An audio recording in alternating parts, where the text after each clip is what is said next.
Hello friends, नमस्कार। कैसे हैं आप सब? मैं चेतन शर्मा स्वागत करता हूं आपका अपने YouTube channel Chetan Sharma maths classes में। ठीक है, उम्मीद करता हूं कि मेरी आवाज़ आप लोगों को बिल्कुल क्लियर आ रही होगी। ठीक है भाई।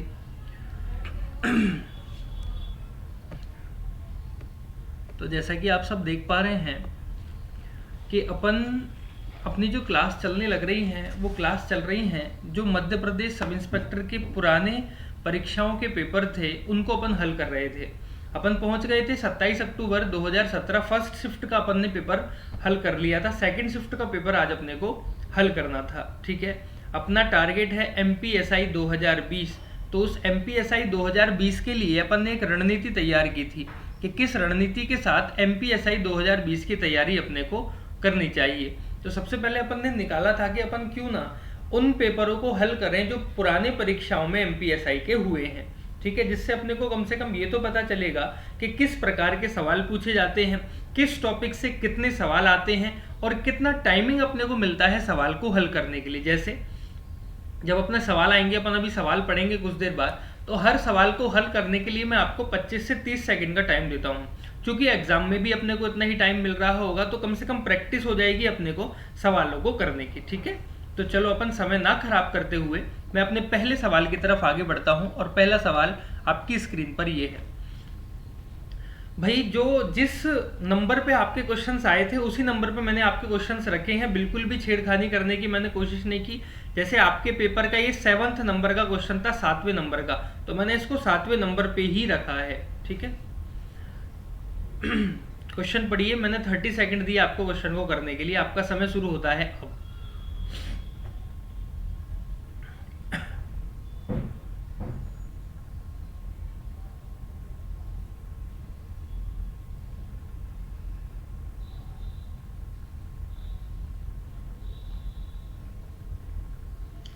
समय समाप्त। वो कह रहा था कि इनमें से कौन सा ऑप्शन पुट कर दूं अपना आंसर निकल के आ जाए। एग्जाम में कैसे करना था, पहला ऑप्शन रख के देखते आप, दूसरा ऑप्शन रख के देखते आप, तीसरा ऑप्शन रख के देखते, चौथा ऑप्शन रखते रहते। जो चारों में से सही ऑप्शन, जो चारों में से इन सभी को जीरो के बराबर ले जाके रख देता, वही अपना क्या होता, आंसर होता। जैसे अपना लिखा हुआ है 8 ब्लैंक 6 ब्लैंक 96 और 2, यही लिखा हुआ है भाई। और इसको बराबर लाना है जीरो के। इनमें से कौन सा ऑप्शन इसको जीरो के बराबर ले आएगा। क्योंकि एग्जाम में तो अपने को सारे पहला दूसरा तीसरा चौथा सारे ऑप्शन रख के देखने थे। अब यहाँ पे अपन समय ना खराब करते हो, अपने को पता है कि ऑप्शन अपना दूसरा सही है, तो क्यों ना मैं डायरेक्ट दूसरा रख के देख लूँ। मल्टीप्लाई माइनस और डिवाइड, मल्टीप्लाई माइनस और डिवाइड। तो सबसे पहले अपन क्या सॉल्व करते हैं, डिवाइड सॉल्व करते हैं। तो इसको मैंने इससे काट लिया, कितनी बार कट जाएगा ये, 48 टाइम्स 48 बार कट रहा होगा। बेटा 8 को जब 6 से मल्टीप्लाई करोगे तो ये भी कितना हो जाएगा, 8 6 48 माइनस में 48। अरे जब दोनों को अपन माइनस कर देंगे तो कितना आ जाएगा, कुछ नहीं बचेगा, जीरो बचेगा। इसका मतलब कौन सा ऑप्शन आपका सही होता, सेकंड ऑप्शन आपका सही होता। घबराने की जरूरत नहीं है। आप सोच रहे हो सर चारों ऑप्शन रखने में कितना टाइम लग रहा होगा।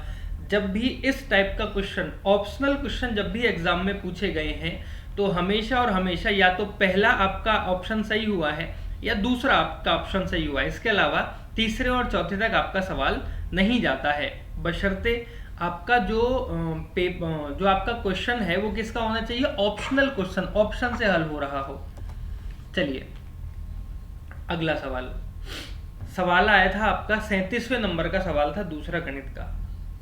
किसी राशि पर 5% वार्षिक ब्याज की दर से 3 वर्षों और 4 वर्षों में प्राप्त साधारण ब्याज में 42 का अंतर है, तो राशि बताइए कितनी होगी। मूलधन आपसे पूछ रहा है कितना होगा।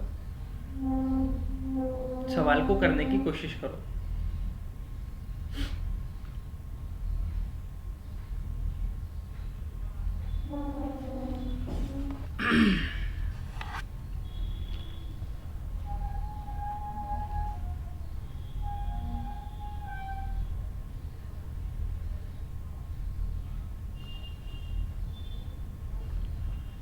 देखो भाई, आपका टाइम समाप्त हो गया। किसी राशि 5% वार्षिक ब्याज की दर से 3 वर्षों और 4 वर्षों में प्राप्त साधारण ब्याज का अंतर कितना है।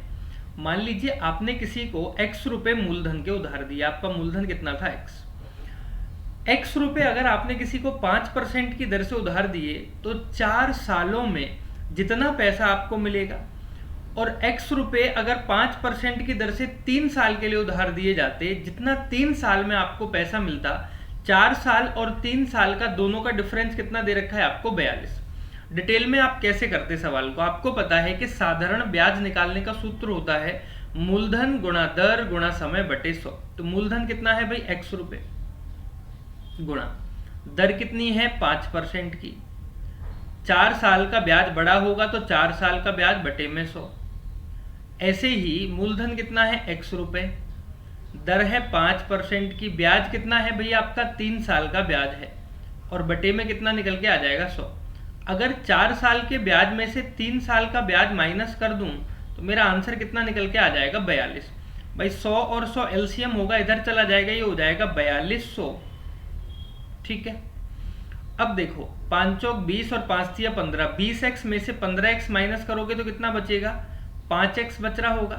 5 से जब इसको काटोगे 5 अट्ठे 40, 5 चौक 20, जीरो कितना आ गया 840 रुपए आपका क्या निकल के आ गया, प्रिंसिपल निकल के आ गया। मतलब कौन सा ऑप्शन आपका करेक्ट था, 4th ऑप्शन आपका बिल्कुल करेक्ट निकल के आ गया।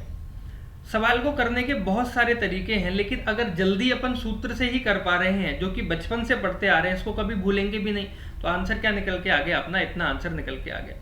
अब आप कहते हैं कि सर डायरेक्ट इसको कैसे करें, तो डायरेक्ट भी कर सकते हैं भाई। 5% की दर से आपने 3 साल के लिए किसी को पैसा दिया, तो आपने टोटल कितने परसेंट की दर से पैसा दिया होगा, 15% की दर से पैसा, 15% की दर से ब्याज दिया होगा। अगर 5% से 4 साल के लिए पैसा दिया गया तो कितने परसेंट से दिया गया भाई, 20% से दिया गया। दोनों का डिफरेंस कितना निकल के आ गया, 5% निकल के आ गया। दोनों का अंतर कितना है 5%, और अंतर की वैल्यू कितनी दे रखी है 42। अगर 5% 42 रुपए के बराबर है तो 1% किसके बराबर हो जाएगा 42 बटे 5 के, और परसेंट हमेशा किस पे निकाली जाती है 100 पे, तो 100% की वैल्यू कितनी हो जाएगी मल्टीप्लाइड बाय 100। और जब इसको आप सॉल्व कर रहे होगे तो आपका यहां से भी कितना निकल के आ जाएगा 840 रुपए। सवाल करने के कई सारे तरीके हैं प्यारे बच्चों, जिस तरीके से आपको समझ आए पेपर में आप उस तरीके से सवाल को सॉल्व कर सकते हो। चलिए नेक्स्ट क्वेश्चन, अगला सवाल है आपका टाइम और वर्क का। जल्दी से क्वेश्चन को करके बता दीजिए कितना आंसर आया। आपका समय शुरू होता है अब, फटाफट से मुझे आंसर बता दो।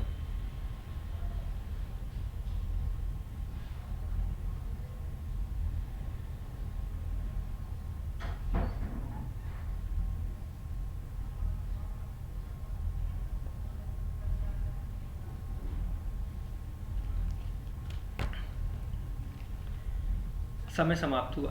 ए और बी मिलकर किसी कार्य को 5 दिन में करते हैं। ए और बी ने मिलकर कोई काम कितने दिन में खत्म किया बेटा, 5 दिन में खत्म किया। लेकिन ए अकेला उस काम को करने में कितने दिन ले रहा है, 8 दिन ले रहा है। तो बी अकेला उस काम को कितने दिन में कर देगा। तो सबसे पहले अपने को ये पता होना चाहिए कि काम करना कितना है। तो मैंने मान लिया काम कितना करना है, टोटल 40 काम करने हैं।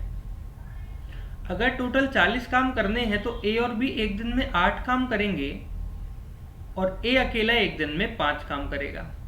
ए करता है 5 काम, तो बी कितने काम करेगा कि 8 काम हो, तो बी 3 काम कर रहा होगा। तो बी की क्षमता आ गई एक दिन में 3 काम करने की। अगर 40 काम टोटल हैं और बी अकेला एक दिन में 3 काम करता है, तो अकेला बी इस पूरे काम को करने में 13 सही 1/3 दिन ले रहा होगा।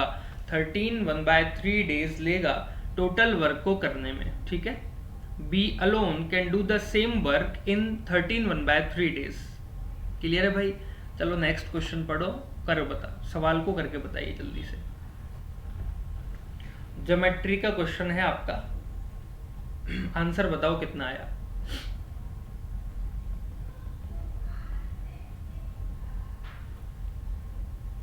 अगली क्लास से अपन क्या करेंगे, टाइमर सेट करके रखेंगे।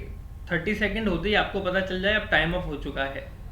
ठीक है, कोशिश करूंगा नेक्स्ट क्लास से ऐड करने की। क्या है, कभी अपन ने इतनी एडिटिंग वगैरह की नहीं, तो अपने को एडिटिंग के बारे में ज़्यादा पता भी नहीं है। जितनी मुझसे बन पाती है उतनी मैं करके डाल देता हूँ, ठीक है। वो कैसी भी बनी हो हो सकता है कि वॉइस अच्छी तरीके से क्लियर नहीं आ रही हो, वीडियो अच्छी तरीके से क्लियर नहीं आ रही हो, लेकिन कंटेंट एक नंबर है। अपन वीडियो देखते हैं और पढ़ाई करते हैं केवल कंटेंट के दम पे, कि अपने को सामने वाला कंटेंट क्या दे रहा है, क्या पढ़ा रहा है, वो इम्पोर्टेंट है। देखिए, किसी बहुभुज के आंतरिक और बाह्य कोणों का अंतर। किसी बहुभुज के आंतरिक कोण, इंटीरियर एंगल, तो सबसे पहले तो इंटीरियर एंगल का फॉर्मूला क्या होता है वो पता होना चाहिए, और एक्सटीरियर एंगल का फॉर्मूला क्या होता है वो पता होना चाहिए, तभी अपन निकाल सकते हैं। इंटीरियर एंगल का फॉर्मूला होता है n-2 into 180 divided by n। अगर किसी बहुभुज के प्रत्येक कोण का मान निकालना है, अंतः कोण का, तो ये फॉर्मूला। और एक्सटीरियर एंगल का फॉर्मूला होता है 360 डिग्री बटे में n, एक्सटीरियर एंगल। वो कह रहा है इन दोनों का जो डिफरेंस है वो कितना है, 150 है। यहाँ पे n क्या होता है, n बराबर होता है भुजाओं की संख्या। जैसे त्रिभुज है तो भुजाओं की संख्या 3 निकल के आएगी, चतुर्भुज है तो भुजाओं की संख्या 4 निकल के आएगी। तो वो पूछ रहा है भुजाओं की संख्या क्या होगी। तो पहले वाले फॉर्मूले में से दूसरा वाला फॉर्मूला मुझे क्या करना था, माइनस करना था। देखो n-2 into 180 divided by n में से माइनस करना था 360 बटे में n, और दोनों का डिफरेंस कितना निकल के आ जाता है, 150। तो बेटा n तो इधर चला जाएगा, एलसीएम ले लेंगे अपन तो कितना हो जाएगा, 150n हो जाएगा। 180n यहाँ हुआ, माइनस 360 और माइनस 360, तो माइनस माइनस 360 720, वो भी माइनस का, तो 720 इधर जाके किसका हो जाएगा, प्लस का हो जाएगा। 150 इधर आएगा, माइनस का हो जाएगा, और 150 जब 180 में से माइनस करोगे तो 30n, 0 से 0 और 3 से कितनी बार कट गया, 24 बार कट गया। इसका मतलब n बराबर कितना आ गया, 24। तो भुजाओं की संख्या कितनी होगी, 24 हो जाएगी। कौन सा ऑप्शन आपका सही था, फर्स्ट ऑप्शन आपका बिल्कुल एक्यूरेट था। ये मैं मानता हूं कि इस सवाल को करने के लिए आपको क्या आना चाहिए, इंटीरियर और एक्सटीरियर एंगल का फॉर्मूला जरूर आना चाहिए, कि अंतः कोण और बाह्य कोण निकालने के लिए अपन कौन कौन से सूत्रों को इस्तेमाल करते हैं। नेक्स्ट क्वेश्चन, बहुत आसान सवाल है, जल्दी से करके बता दीजिए।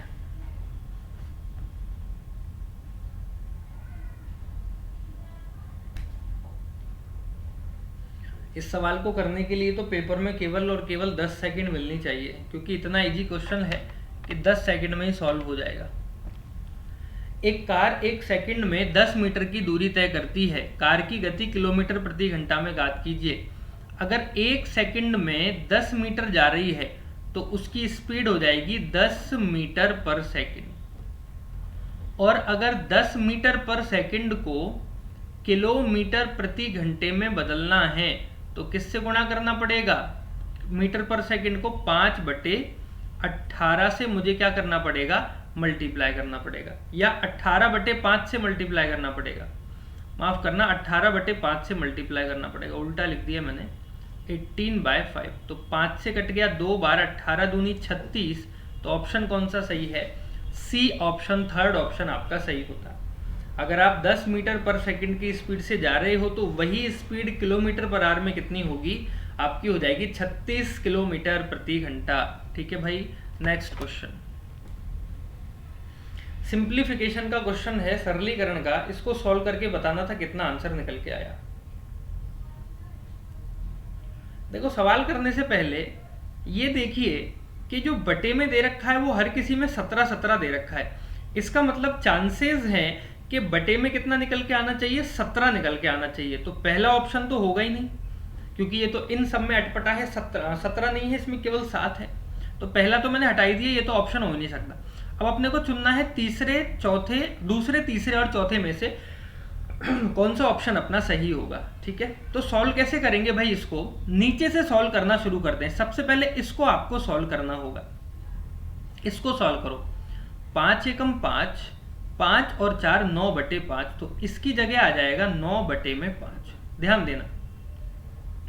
और ये 5 कहाँ पहुंच जाएगा, ऊपर पहुंच जाएगा, 3 से मल्टीप्लाई हो जाएगा, तो 5 तिया 15, तो या 2 सही 15/9 यही होगा। अगर मैं इसको लिखूं 1 सही, सॉरी 1 प्लस है, प्लस 1 प्लस 1/1 प्लस 2/, तो ये हो जाएगा 2 प्लस में 5, 3 से मल्टीप्लाई हो गया, 15/, में कितना आ गया 9, ये 11 होगा। अब अपन किसको सॉल्व करेंगे, इसको सॉल्व कर रहे होंगे। इसको कैसे सॉल्व करोगे, 9 दूनी 18, 18 और 15 कितना होगा 33, 33/9 हो जाएगा, ये हो गया 33/9। और 9 कहाँ पहुंच जाएगा जी, ऊपर 2 से मल्टीप्लाई हो जाएगा, तो ये हो गया 1 प्लस 1/1 प्लस 9 दूनी 18/33, कितना आया 18/9 दूनी 18, 18/33। अब किसको सॉल्व करना था, इस वाली वैल्यू को अपने को सॉल्व करना था। 33 से कम 33, और 33 में 18 जब ऐड करोगे तो कितना हो जाएगा 51। 1 प्लस 1/, ये हो गया 51/33, यही हुआ। 33 से कम 33 और 18, 51, 51/33, तो 33 कहाँ पहुंच जाएगा 1 के पास, तो यहाँ हो गया 33/51। अब इसको सॉल्व करना था, 51 एकम 51, और ऐड करोगे तो 3 और 1 4, 5 और 3 8, 84/51। इसको काट दो भाई, 3 से कट रहा है ये, 3 दूनी 6, 3 अट्ठे 24, और 3 से कट गया 17 बार, ठीक है। अब 17 से जब इसको काटोगे, 17 एकम 17, कितना बच जाएगा 17, 18, 19, 20, 21, 22, 23, 24, 25, 26, 27, 28, कितना बच गया 11 बच गया, 11/17। इसका मतलब कौन सा ऑप्शन सही था आपका, थर्ड ऑप्शन आपका बिल्कुल करेक्ट था। कौन सा ऑप्शन सही निकल के आता बेटा, थर्ड ऑप्शन आपका बिल्कुल एक्यूरेट निकल के आ जाता। क्लियर है, सिंप्लीफिकेशन का क्वेश्चन था, इसी तरीके से इसको सॉल्व कर सकते हैं, कोई शॉर्ट ट्रिक नहीं है इसको हल करने की। नेक्स्ट क्वेश्चन, अगला सवाल पढ़िए और आंसर बताइए।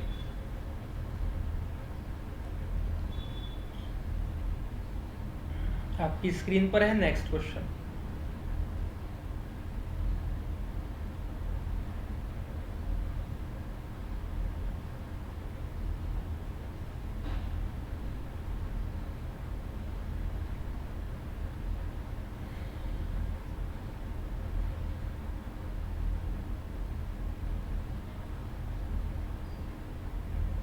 आपका समय हुआ समाप्त।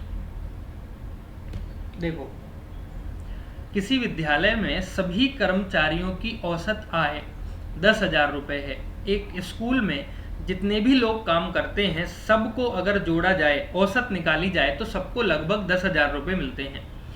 20 अध्यापकों की औसत आय 12,000 है, और जो अन्य अध्यापक नहीं हैं उनकी औसत आय 5,000 है। जैसे मान लो कोई स्कूल है, तो इस स्कूल में टीचर्स भी काम करते हैं, लोअर स्टाफ भी काम करता है, तो वो उन्हीं की बात कर रहा है। उन कर्मचारियों की संख्या ज्ञात करो जो टीचर नहीं है। जो टीचर नहीं है उनमें से ऐसे कितने लोग हैं जो उस स्कूल में काम करते हैं। तो देखो, ये क्वेश्चन है, सबसे पहले पता होना चाहिए मिक्सचर और एलिगेशन का। इसमें अपने को एलिगेशन मेथड अप्लाई करना पड़ेगा, तभी अपन क्वेश्चन को सॉल्व कर पाएंगे आसानी से। मैंने मान लिया कुछ टीचर्स हैं और कुछ टीचर्स नहीं है, अदर लोग हैं, ठीक है।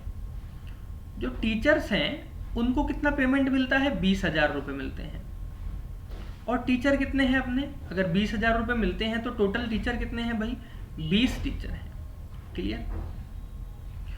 अदर लोग जो हैं उनको 5,000 रुपये मिलते हैं। इनकी संख्या अपने को निकालनी है कि इनकी संख्या कितनी है, ये अपने को नहीं पता। अब अगर टीचर और अदर को मिला दूं तो स्कूल का जो टोटल स्टाफ है, उस टोटल स्टाफ को पैसा कितना मिलता है, 10,000 रुपये मिलते हैं। उन 10,000 रुपयों में सब लोग शामिल हैं। क्लियर है, 10,000 रुपये मिलते हैं। अब क्या करना है आपको, इन दोनों को माइनस करके लिखना है। एलिगेशन का मतलब होता है कि बड़े वाले में से छोटा वाला माइनस कर दो। 20,000 में से जब 10,000 माइनस करोगे तो आएगा 10,000, और 10,000 में से जब 5,000 माइनस करोगे तो आएगा 5,000। क्लियर है। अब दोनों का जब अनुपात निकाला तो 5 एकम 5 और 5 दूनी 10,000, 1:2 निकल के आ गया। मतलब अगर उस स्कूल में एक टीचर है, अगर उस स्कूल में एक टीचर है तो अदर स्टाफ कितने होंगे? 2 अदर स्टाफ होंगे। लेकिन एक टीचर नहीं है, 20 टीचर है, तो अदर स्टाफ कितना होना चाहिए? 40। अगर 1:20 के बराबर है तो 2 अनुपात किसके बराबर होगा? 40 के बराबर होगा। ठीक है, अगर 1:20 के बराबर है तो 2 अनुपात किसके बराबर होगा? अरे 12,000 था, अपन ने गलत ले लिया बेटा। यहाँ पे कितना था? ये 12,000 था, अपन ने कितना ले लिया? 20। कोई बात नहीं, अगर 12,000 होता तो भी इसी तरीके से सॉल्व करते, वहां पे कुछ और आंसर आता। अब कितना आंसर निकल के आ गया अपना? 40 आंसर निकल के आया। ऐसे ही सवाल को करेंगे, मतलब एक तरीका अपन ने सीख लिया निकालने का। ठीक है, चलो अगला सवाल पढ़ते हैं। 45,000 रुपए में एक भूखंड बेचने पर एक व्यक्ति को 10% की हानि उठानी पड़ती है। 15% लाभ कमाने के लिए भूखंड को कितने रुपए में बेचना होगा?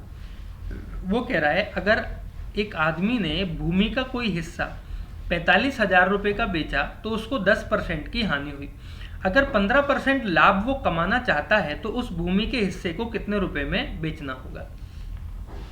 तो जब भी अपन लाभ और हानि की गणना करते हैं तो अपने को सबसे पहले पता होना चाहिए कि क्रय मूल्य, भूमि की कीमत, वास्तविक कीमत भूमि की है कितनी। जितने रुपए में आपने खरीदी थी वो कीमत अपने को क्या होनी चाहिए? पता होनी चाहिए। और उसको अपन क्या बोलते हैं? Cost price. तो यहाँ पे कॉस्ट प्राइस निकालना बहुत जरूरी है। कुछ वस्तु का कॉस्ट प्राइस होगा, जब आपने उस वस्तु को बेच दिया होगा तो वो उसका सेलिंग प्राइस निकल के आ जाएगा। क्लियर है? अब देखो, जैसे वो कह रहा है 10% की हानि होती है, तो 10% की हानि का मतलब ये है, 10% को लिखेंगे 10/100, 0 से 0 कट जाएगा, कितना आएगा? 1/10। मतलब अगर कोई सामान 10 रुपए का आता है, अगर जमीन की कीमत 10 रुपए है, तो आपको 10% की हानि कब होगी? जब उस जमीन के टुकड़े को आप कितने रुपए में बेचोगे? 9 रुपए में बेचोगे। ऐसा मैंने मान लिया अनुपातों में, अगर 10 रुपए आपका क्रय मूल्य है और उसको आप 9 रुपए में बेचते हो तो आपको 1 रुपए की हानि होगी। इसी चीज को अगर मैं प्रतिशत में कहूं तो कितना निकल के आ जाएगा? 10% निकल के आएगा। लेकिन 9 रुपए आपका विक्रय मूल्य नहीं था, कोई सामान आपने 9 रुपए में नहीं बेचा। आपने सामान कितने रुपए का बेचा? 45,000 रुपए का बेचा। कितने रुपए का बेचा? 45,000 रुपए का। तो 9 अनुपात किसके बराबर है? 45,000 के। तो 1 अनुपात किसके बराबर हो जाएगा? 5,000 के। मतलब कितने गुना है? 5,000 गुना है। तो क्रय मूल्य भी कितने गुना होगा आपका? 5,000 गुना हो जाएगा। इसका मतलब जो जमीन की कीमत थी वो कितनी थी? 50,000 रुपए थी। 50,000 की जमीन को जब आपने 45,000 का बेचा तब जाके आपको 10% की हानि हुई। अगर इस 50,000 रुपए की जमीन को आप बेचना चाहते हो 15% के लाभ से, 15% के लाभ से, इसका मतलब इसको तो आप 115% पे बेचना चाहते हो, तो 115% यहाँ से अपन इसका निकाल देंगे, तो 2 जीरो से 2 जीरो कट गया। कितना आंसर निकल के आ गया भाई? 15, 115, 35, 57,500 रुपए। इसका मतलब 50,000 रुपए की जो जमीन है उसको आप 57,500 रुपए में यदि बेच देते हो तो आपको जो लाभ होगा वो कितना होगा? 15% का आपको प्रॉफिट हो रहा होगा। क्लियर है? प्रॉफिट एंड लॉस का क्वेश्चन था, आसान सवाल था, रेशो से अपन ने इसको सॉल्व कर लिया। चलिए नेक्स्ट क्वेश्चन। दो संख्याओं का योग और गुणनफल 12 और 35 है, उनके व्युत्क्रमों का योग क्या होगा? वो कह रहा है दो संख्याओं का योग है 12 और गुणनफल है 35, तो उनके व्युत्क्रम का मतलब रेसिप्रोकल का सम कितना होगा? जरा निकाल के बताओ कितना आंसर आया।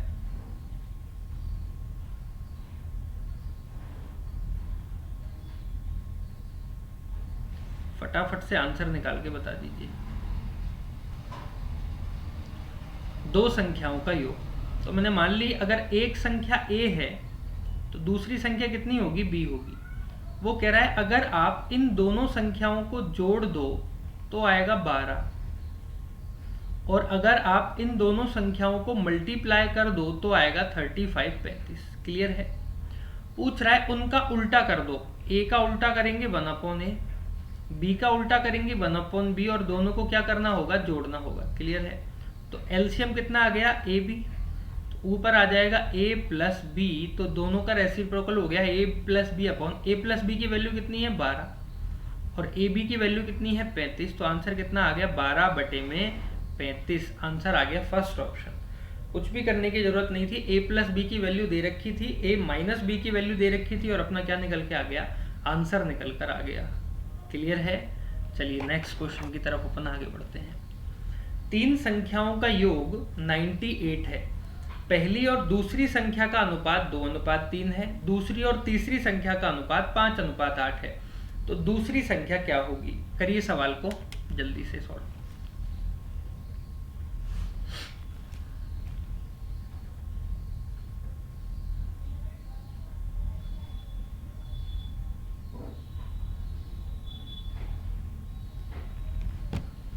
फटाफट से इस क्वेश्चन को सॉल्व कर लीजिए जल्दी से।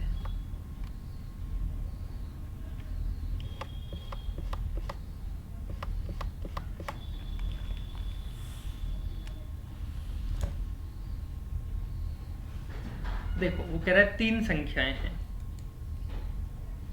मैंने मान लिया तीन संख्याएं हैं, पहली दूसरी और तीसरी। एक सेकंड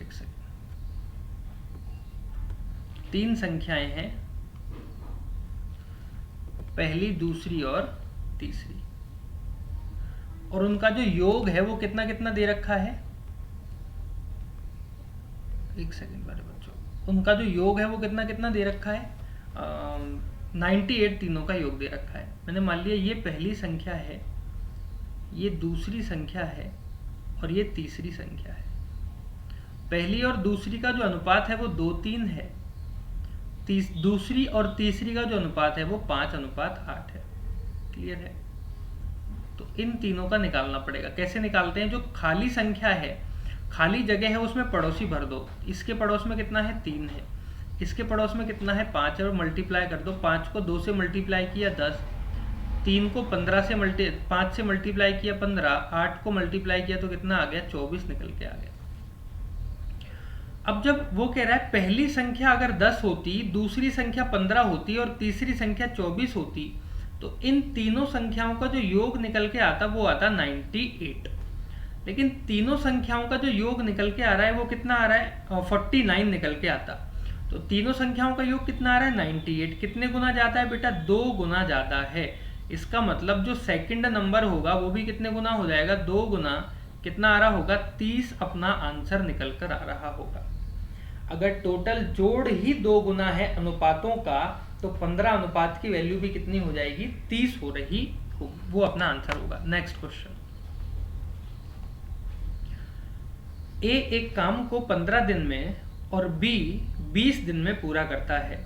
वे एक साथ 4 दिनों तक काम करते हैं, तो शेष काम बताइए कितना होगा। शेष काम कितना बच गया? ए एक काम को 15 दिन में कर रहा है, ए एक काम को कितने दिन में कर रहा है 15 दिन में, और बी उसी काम को 20 दिन में करता है। तो सबसे पहले तो पता करें टोटल वर्क कितना है, और टोटल वर्क कितना आ गया 60। इसका मतलब ए एक दिन में 4 काम करता होगा और बी एक दिन में 3 काम करता होगा। दोनों मिलकर एक दिन में कितना काम करते हैं 7 काम करते हैं। 4 दिनों तक काम किया, अगर एक दिन में 7 काम करेंगे तो 4 दिन में कितना काम कर देंगे 28 काम। अगर 60 में से 28 काम हो गया तो कितना काम बच गया 32 काम बचा। वो शेष काम कितना है, शेष काम बचा है 60 में से 32 काम अभी करना बाकी है, तो ये शेष काम है। तो 4 से कट गया 8 बार और 4 से कट गया 15 बार, 8/15 काम क्या है अपना शेष अभी भी बचा हुआ है। तो आंसर कौन सा आ जाता 8/15 अपना आंसर निकल कर यहाँ पर आ रहा होता। ठीक है, जल्दी जल्दी करने की कोशिश किया करो, प्रैक्टिस क्लास है केवल। 110 मीटर लंबी रेलगाड़ी जो 132 किलोमीटर प्रति घंटे की चाल से चल रही हो, एक 165 मीटर लंबे पुल को पार करने में कितना समय लेगी, टाइम कितना लेगी। टाइम पूछ रहा है टाइम, और आपको पता है टाइम का फॉर्मूला होता है डिस्टेंस अपॉन स्पीड। क्या होता है, दूरी बटे में चाल।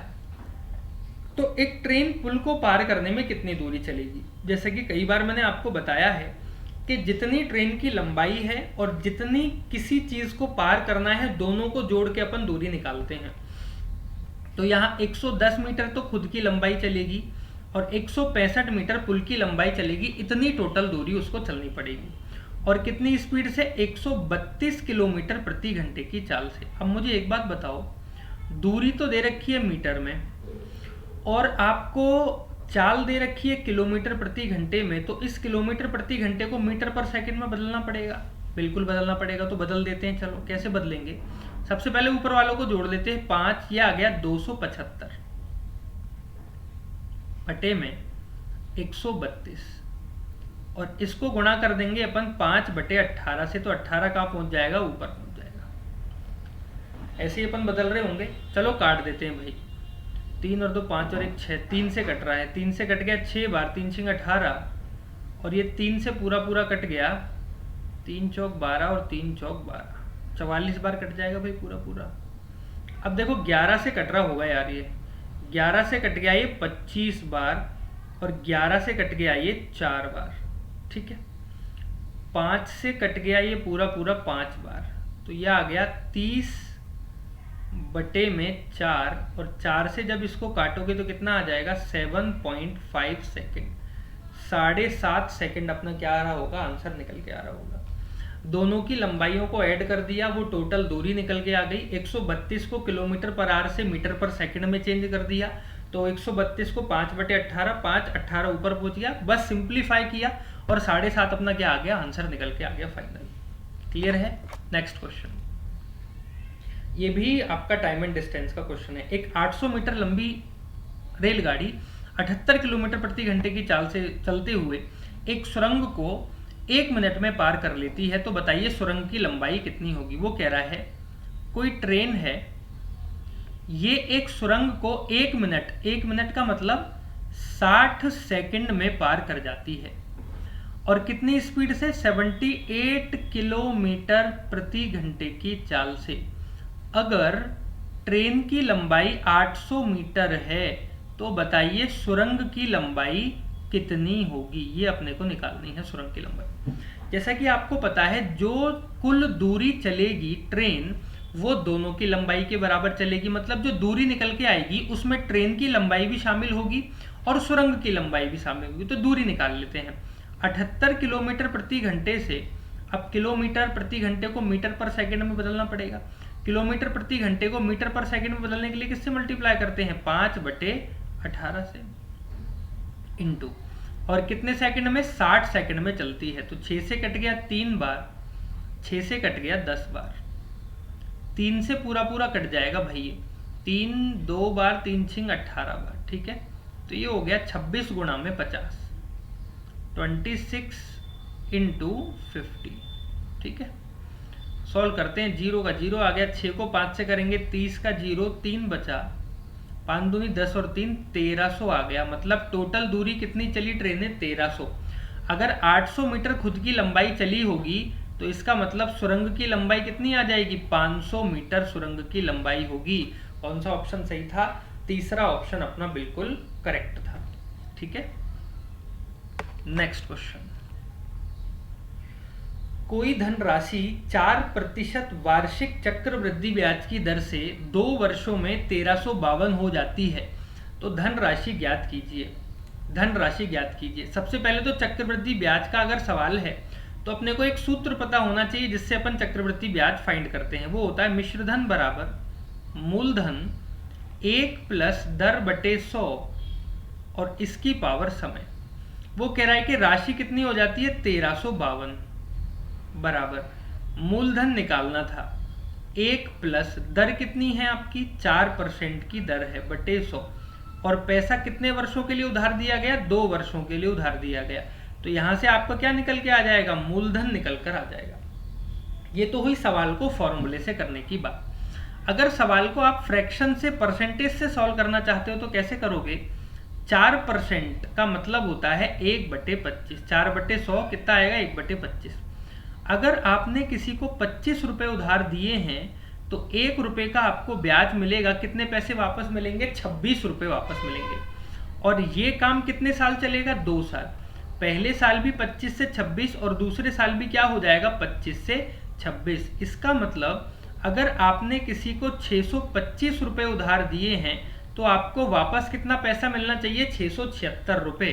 अगर आपका मूलधन 625 है तो आपका मिश्रधन अमाउंट कितना हो जाएगा 676। लेकिन 2 साल बाद आपको पैसा कितना मिलता है 1376 रुपये, 1352 रुपये। कितना मिलता है 1352 रुपये। कितने गुना ज़्यादा मिल रहा है बेटा 2 गुना ज़्यादा। इसका मतलब किसी को 2 गुना ज़्यादा पैसा भी दिया होगा, 2 गुना ज़्यादा करोगे तो कितना आ जाएगा 1250। मतलब कौन सा ऑप्शन सही था, थर्ड ऑप्शन आपका सही था। यहाँ से भी जब सॉल्व करते तो अपना मूलधन कितना निकल के आ जाता 1250 निकल के ही आता। अब या तो एग्जाम में आपको फॉर्मूला याद रह जाए या एग्जाम में आपको परसेंटेज वाला ट्रिक याद रह जाए, दोनों तरीके से आंसर सेम ही आ रहा होगा। क्लियर है? Next question. 2 संख्याओं का HCF 15 है और LCM 300 है। अगर एक संख्या 60 है तो दूसरी संख्या बताइए कितनी होगी। देखो करने की जरूरत नहीं है, एक संख्या क्या दे रखी है 60 दे रखी है और इन चारों में से दूसरी संख्या को ढूंढना है। तो अगर HCF 15 है इसका मतलब दूसरी संख्या जो होगी वो 15 से पूरी पूरी कट रही होगी। तो 15 से पूरी पूरी कौन सी कटती है, 100 कटती है, नहीं कटती। 50 15 से कटता है, नहीं कटता। 65 15 से कटता है, नहीं कटता। तो एक ही तो बचा 75, तो दूसरी संख्या क्या हो जाएगी 75 हो रही होगी। तो अपना आंसर कितना निकल के आ गया 75 अपना आंसर आ गया। विद इन 5 सेकेंड अपन इस सवाल को सॉल्व कर लेंगे। Next question.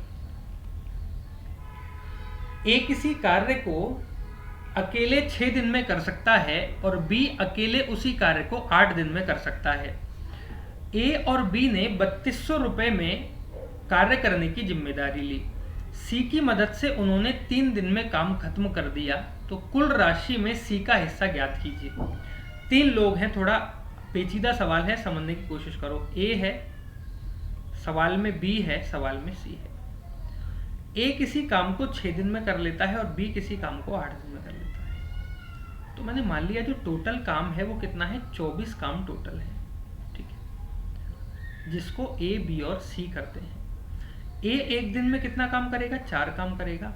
बी एक दिन में कितने काम करेगा 3 काम कर रहा होगा। सी जब ए और बी के साथ काम करेगा तो काम 3 दिन में खत्म हो गया। 24 काम इन तीनों ने 3 दिन में खत्म कर लिए। इसका मतलब डेली कितना काम करते हैं, ये 8 काम करते हैं। अगर ये तीनों एक दिन में 8 काम करते हैं तो 4 और 3 7 तो ए बी ने किए, एक काम किसने किया होगा सी ने किया होगा, तभी तो ये मिलके 8 काम करेंगे। अब इन तीनों को जो पैसा मिला वो कितना मिला 3200 रुपये मिला। अब इनको जो पैसा मिलता है वो उसी अनुपात में मिलता है जिस अनुपात में ये लोग काम कर रहे हैं। 1 सेकंड में इसको साफ कर देता हूं। जिस अनुपात में ये लोग काम कर रहे हैं उसी अनुपात में इनको पैसा मिलता है। अगर ए 4 काम करता है तो 4 रुपए मिलेंगे, बी 3 काम करता है तो 3 रुपए मिलेंगे, सी 1 काम करता है तो 1 रुपए मिलेगा। 4 और 3 7, 7 और 1 8, ये तीनों कितना काम करते हैं एक दिन में 8, तो 8 रुपए मजदूरी मिलनी चाहिए। लेकिन मजदूरी मिल कितनी रही है 3200 रुपये मजदूरी मिल रही है। कितने गुना ज़्यादा मिल रही है 400 गुना ज़्यादा मजदूरी मिल रही है। तो सी को जो मजदूरी मिलेगी वो भी 400 गुना ज़्यादा मिलेगी। तो 3200 रुपये में से सी का हिस्सा कितना होगा 400 रुपये। कौन सा ऑप्शन सही था, फर्स्ट ऑप्शन आपका बिल्कुल करेक्ट था। कौन सा ऑप्शन सही था, फर्स्ट ऑप्शन आपका बिल्कुल करेक्ट था। अब इस सवाल को करने के कई सारे तरीके थे। तरीके क्या थे भाई, 3200 रुपये में से ही सी को हिस्सा मिला, मतलब जो हिस्सा निकल के आएगा उससे 3200 पूरा पूरा कटना चाहिए। देखो 400 से कट रहा था, 600 से नहीं कट रहा था, 375 से नहीं कट रहा था, किससे कट रहा था 800 से। इसका मतलब 400 और 800 इन दोनों में ही किसका हिस्सा आ रहा होगा, सी का हिस्सा आ रहा होगा। तो अपना आंसर कितना निकल के आ गया था 4, तो अपना आंसर निकल के आ गया था। ठीक है, नेक्स्ट। सिक्कों वाला सवाल है भाई, बहुत इंपॉर्टेंट सवाल है। अपन इस सवाल को करने में अक्सर गलती करते आते हैं, मैक्सिमम टाइम अपन इस सवाल को करने में गलती करते हैं। ठीक है, मैं इसका लॉजिक आपको समझा दूंगा, एक बार कोशिश करिए आप इस सवाल को करने की। 30 सेकंड दिए मैंने आप इस सवाल को हल करने के लिए, एक बार कोशिश कर लीजिए कितना आंसर आया।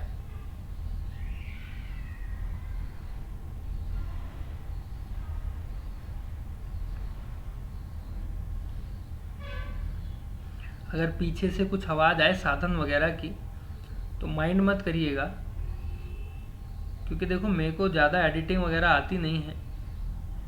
ठीक है, मैं बस सीधी वीडियो बना के और डाल देता हूँ।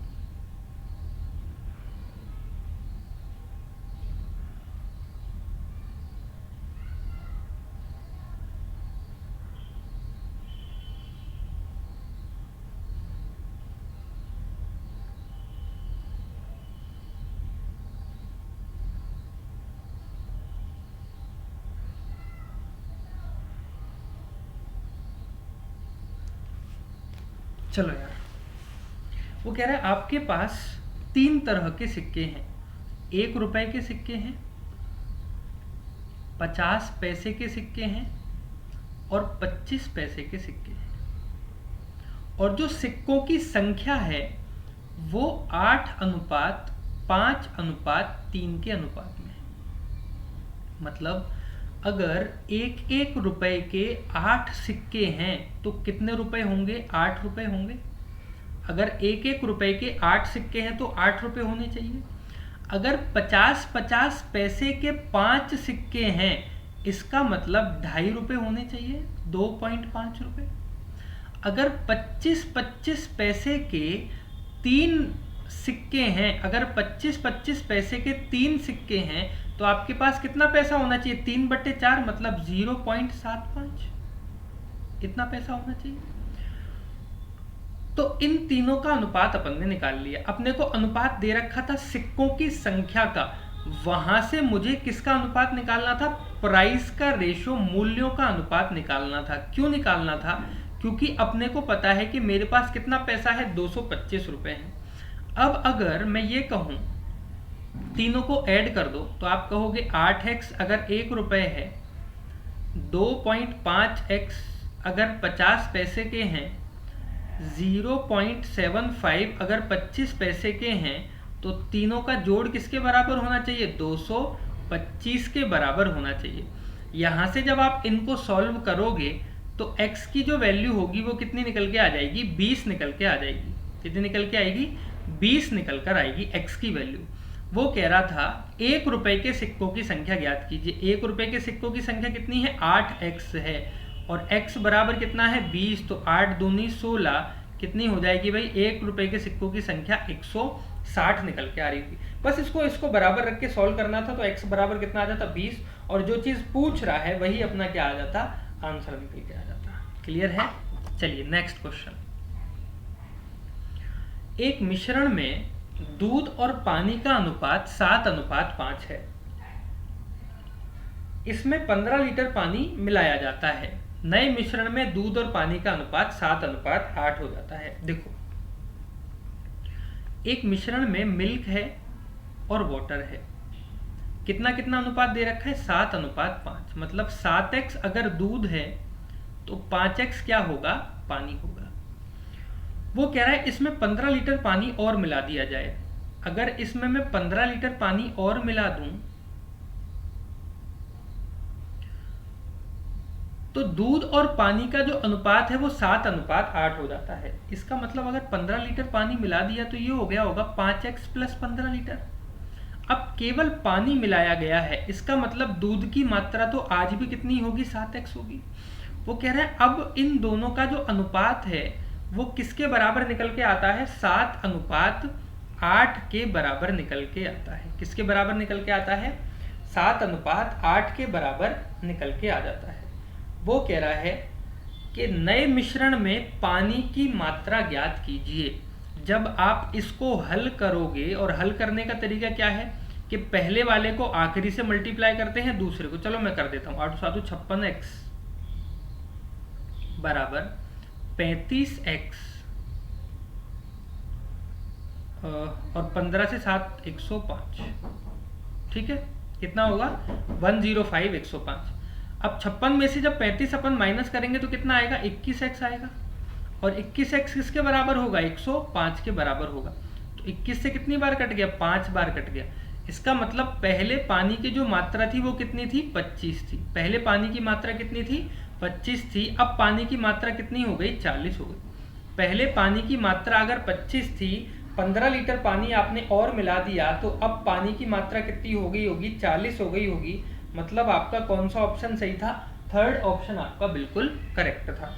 क्लियर है? चलिए भाई नेक्स्ट क्वेश्चन, अगला सवाल पढ़ लो एक बार, फिर मैं सॉल्व कराता हूं इसको।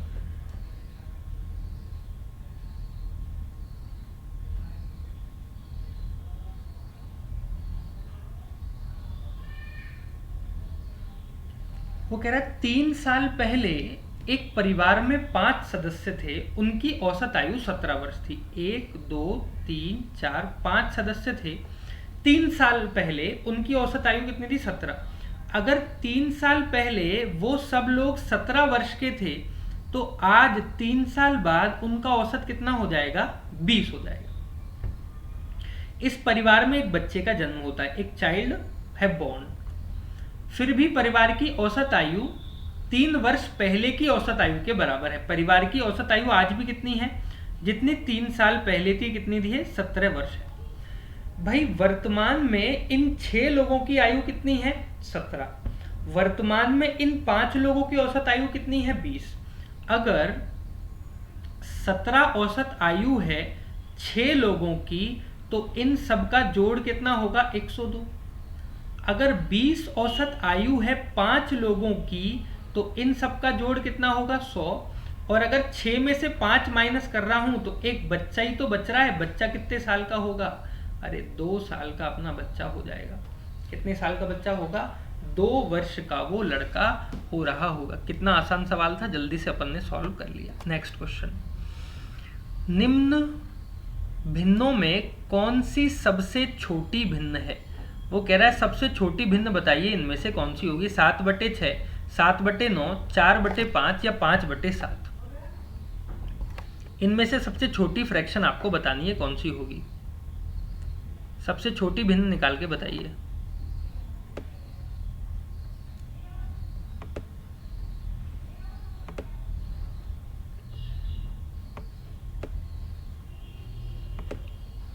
ठीक है,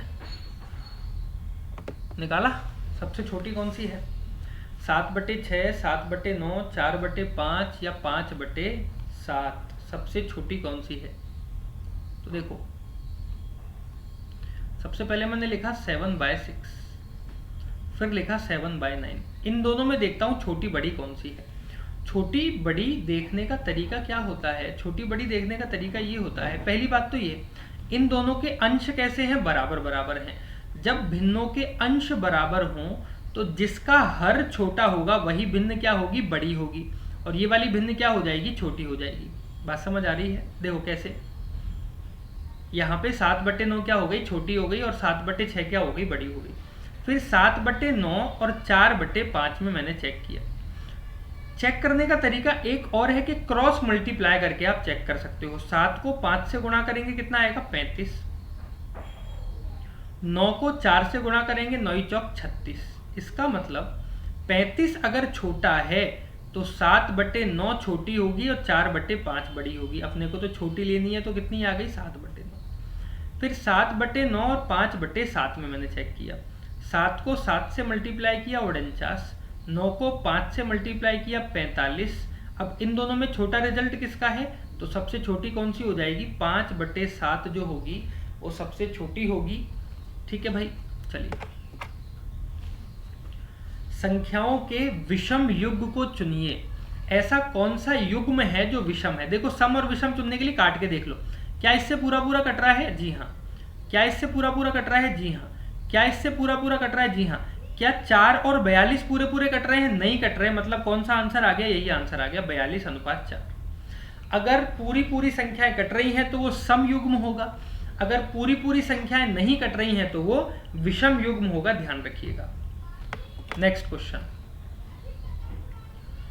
अनु भारती किसी व्यापार में 20,000 और 24,000 रुपये निवेश करते हैं। अनु और भारती ने किसी व्यापार में 20,000 रुपये और 24,000 रुपये निवेश किए। भारती 8 महीने बाद राशि लेकर व्यापार छोड़ जाती है, तो पहले साल के अंत में 1620 रुपए का लाभ होता है। अनु का लाभ ज्ञात कीजिए। पैसा जो व्यवसाय शुरू किया गया वो 1 साल के लिए शुरू किया गया, मतलब ए ने तो पूरा 12 महीने के लिए पैसा लगाया होगा और बी का पैसा केवल कितने महीने के लिए लगा, 8 महीने के लिए लगा। तो ए को 12 महीने का लाभ होगा और बी को 8 महीने का लाभ होगा। लाभ कैसे निकालते हैं? पूंजी आपकी जो है वो है 20,000 और समय कितना है, 12 वर्ष। और अगर मैं इन दोनों को मल्टीप्लाई कर दूं तो आपका क्या निकल के आ जाएगा, प्रॉफिट, लाभ निकल कर आ रहा होगा। इन दोनों को मल्टीप्लाई करोगे, इससे अच्छा रेशो निकाल लो भाई। 3 जीरो से 3 जीरो कट गई, 4 से कट गया 5 बार और 4 से कट गया 6 बार। ऐसे ही 4 से कट गया 2 बार और 4 से कट गया 3 बार। तो 5 या 15 रुपए का लाभ होगा ए को और 12 रुपए का लाभ होगा बी को। इन दोनों को जो लाभ होगा वो 15:12 के अनुपात में होगा। तो दोनों को जो लाभ हुआ, अगर ए को 15 रुपए का लाभ हो रहा है, बी को 12 रुपए का लाभ हो रहा है, तो इन दोनों को जो लाभ हो रहा है वो कितने का हो रहा है, 37 रुपए का लाभ हो रहा है। लेकिन लाभ 37 का नहीं हुआ, कितने का हुआ, 1620 रुपए का। कितने गुना ज्यादा लाभ हुआ, 40 गुना ज्यादा लाभ हुआ। क्या पूछ रहा है, ए का हिस्सा बताइए। ए को भी 40 गुना ज्यादा मिलेंगे। 15 चौक 60, कितने रुपए मिलेंगे भाई, 600 रुपए मिल रहे होंगे ए को। कितने में से, सॉरी 5 या 15, 6 दूनी 12, 5 और 2 7, 1 और 1 2, 27 आएगा ना यार यहाँ पे। 27 से जब इसको आप काटोगे तो कितनी बार कट जाएगा, 8 6 60 बार कट रहा होगा। तो कितना हो गया, 60 15 56 900 रुपए इसको मिल रहे होंगे। ठीक है, कितना आंसर आएगा, 900 अपना आंसर निकल के आ रहा होगा। क्लियर है। नेक्स्ट क्वेश्चन, एक संख्या जब 10% घटाई जाती है तो परिणाम 27 आता है, तो वो संख्या ज्ञात की। देखो सवाल करने का एक तरीका बताता हूँ। 10% घटाई, 10% होता है, अगर आपको नहीं पता तो मैं करके बता देता हूँ। 10/100 मतलब 1/10। अगर कोई संख्या 10 है और उसमें से 1 घटाया जाए तो कितनी आएगी, 9 आएगी। अगर कोई संख्या 10 है उसमें से 1 घटा दिया जाए तो कितना आएगा, 9 आएगा। लेकिन 9 नहीं आता, कितना आता है, 27 आता है। कितने गुना ज्यादा आता है, 3 गुना ज्यादा आता है। मतलब वो संख्या भी कितने गुना होगी, 3 गुना होगी। वो संख्या कितनी हो जाएगी, 30 हो जाएगी। बहुत आसान तरीका। 10% को पहले 1/10 लिख लिया। अब कितना आया भाई निकल के, 9 निकल के आया। 10 में से 1 घटाऊंगा तो 9 आएगा, लेकिन 9 नहीं आ रहा, 27 आ रहा है। 3 गुना ज्यादा आ रहा है, तो आंसर भी अपना कितने गुना ज्यादा होगा, 3 गुना ज्यादा होगा। आखिरी का सवाल है आपका, किसी वर्ग का विकर्ण 4√2 है। कोई वर्ग है, उसका जो विकर्ण है वो कितना है, 4√2 है। मान लीजिए मैंने ये वर्ग बना लिया। आप कह रहे हो कि इस वर्ग का जो विकर्ण है वो 4√2 है। वर्ग का जो विकर्ण है, यहां से यहां तक की दूरी होगी विकर्ण, ये दे रखा है 4√2। अगर विकर्ण 4√2 है तो भुजा कितनी हो जाएगी, इसकी 4 होगी। अगर भुजा में √2 से गुणा कर देता हूं तो क्या आता है, विकर्ण। और विकर्ण में √2 से भाग दे देता हूं तो क्या आता है, भुजा। एक दूसरे वर्ग का विकर्ण ज्ञात करो। एक दूसरा वर्ग का विकर्ण ज्ञात करो जिसका क्षेत्रफल पहले वर्ग के क्षेत्रफल का 2 गुना है। दूसरे वर्ग का क्षेत्रफल ज्ञात करना है। एक दूसरे वर्ग का क्षेत्रफल ज्ञात करना है जिसका विकर्ण पहले वर्ग के विकर्ण का 2 गुना हो। देखो भाई, इसका भुजा अगर 4 है तो क्षेत्रफल कितना होगा, 16। अगर इसका क्षेत्रफल 2 गुना है तो कितना हो जाएगा, 32। अगर ये 32 है जिसका क्षेत्रफल पहले वर्ग का, अगर 32 है तो इसका 32 रूट हो जाएगा, कितनी भुजा हो जाएगी, ए। और ये हो गया 16 दूनी 32 मतलब 4√2। अगर भुजा 4√2 है तो भुजा में अगर √2 से गुणा कर दूं तो कितना निकल के आ जाएगा? आपका निकल के आ जाएगा विकर्ण। ये हो गया √2, 4 कितना निकल के आ गया भाई? 8 निकल के आ गया। तो ऑप्शन कौन सा सही था? सी ऑप्शन आपका बिल्कुल करेक्ट था, 8 आपका आंसर निकल के आएगा। तो ये आपके क्वेश्चन हुए जो 27 अक्टूबर मध्य प्रदेश सब इंस्पेक्टर के पेपर में इवनिंग शिफ्ट में पूछे गए थे, मतलब आफ्टरनून शिफ्ट में जो क्वेश्चंस पूछे गए थे। ठीक है, इनकी पीडीएफ आपको मिल जाएगी। बाकी साथ के साथ जो क्वेश्चन आता है उसका आप स्क्रीनशॉट लेके चला कीजिए, ताकि आपको ये पता चल जाए कि सॉल्व भी किस तरीके से करा रहा होगा, क्योंकि जो पीडीएफ मैं आपको दूंगा उस पीडीएफ में आंसर नहीं लिख रहे होंगे जैसे मैंने सॉल्व किया है। ठीक है, मेरे पास आपका नंबर है, टेलीग्राम चैनल जो है वो ज्वाइन कर लीजिए आप लोग, उसकी लिंक मैं आपको शेयर कर दूंगा। ठीक है, अपनी क्लास अपन आज की यहीं समाप्त करते हैं। धन्यवाद, खुश रहिए, सावधान रहिए, नमस्कार।